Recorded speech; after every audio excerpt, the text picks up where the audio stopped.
For my 4T sized little boy, I have a regular white t-shirt. And you can see here, this is a medium-sized shirt, and a little bit near the middle, I'm just folding this over, and it gives it that Chinese appearance where they have their garment fold over.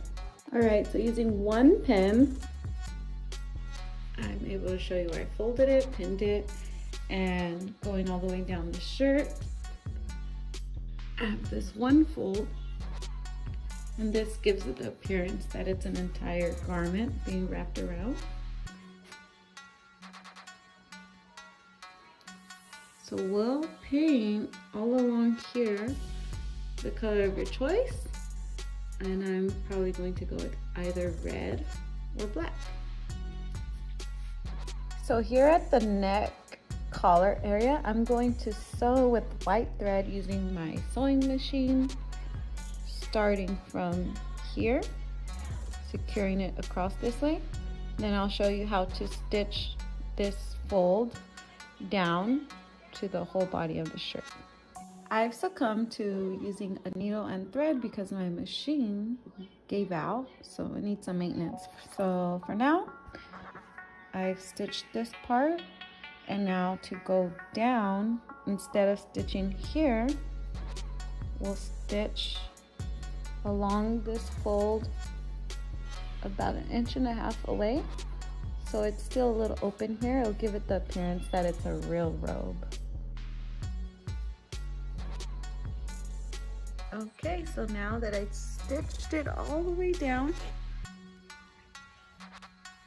we can decide to paint this trim by doing this. You'll lay this on top of paper or cardboard so that you don't touch paint on the other side of the shirt over here. But it'll give it the appearance of a border.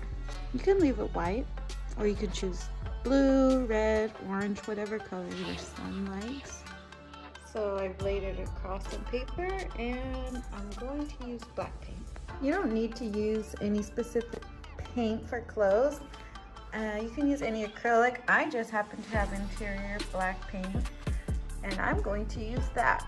It's for the house, but I'll use it on this, and I'll blow dry it. And once that section's dry, I can move along to another section of the shirt. I'd like to know a suggestion. If you have tape, whatever kind of tape, it would be really good if you were to line it all the way down, so that if your hand's not really steady, it wouldn't cross over. I just cannot find the tape. You can go as thick as you'd like for your border, but I wanted my border to be the same thickness as the collar piece, the width of the collar piece. But if you want to go thicker down the body line, that's up to you. Whenever you dip your paintbrush into the paint, be sure to go around your garment and not across it. That's when you'll be more likely to make a spill and ruin the whole project. All right, this is how it looks. Now that that part is dry, I can go ahead and paint this part all the way around. And I Googled an image, how to write river in Chinese, because that's my son's name. So I will go ahead and paint that symbol on here. Maybe a dragon. You can look for whatever Chinese symbol you might want to hand paint on there. Here I rolled up a grocery bag and stuck it in the neck area so that when I paint it, it does not go through and touch the other side of the white shirt. At any point you plan to reuse the same paper or cardboard underneath your shirt, always make sure that all the paint is completely dry, or else you can ruin the entire piece. So I stuck that paper bag underneath so it does not, so that the paint will not seep through to the other side of the shirt. And now I can start whatever design I choose here. I am just hand painting this now while looking at my screenshot that I got off of Google.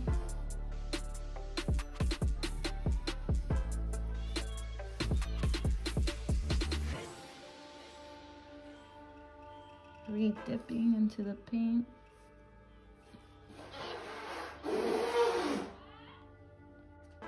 Okay, the symbol's painted on. If I left it at this, at least you would get a gist that it is a Chinese costume outfit.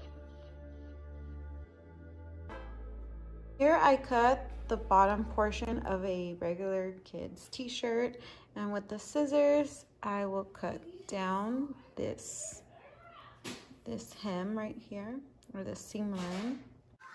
Now that I've folded this over in a third portion of it all, I can now use this as a headband to go around his forehead. Kung Fu.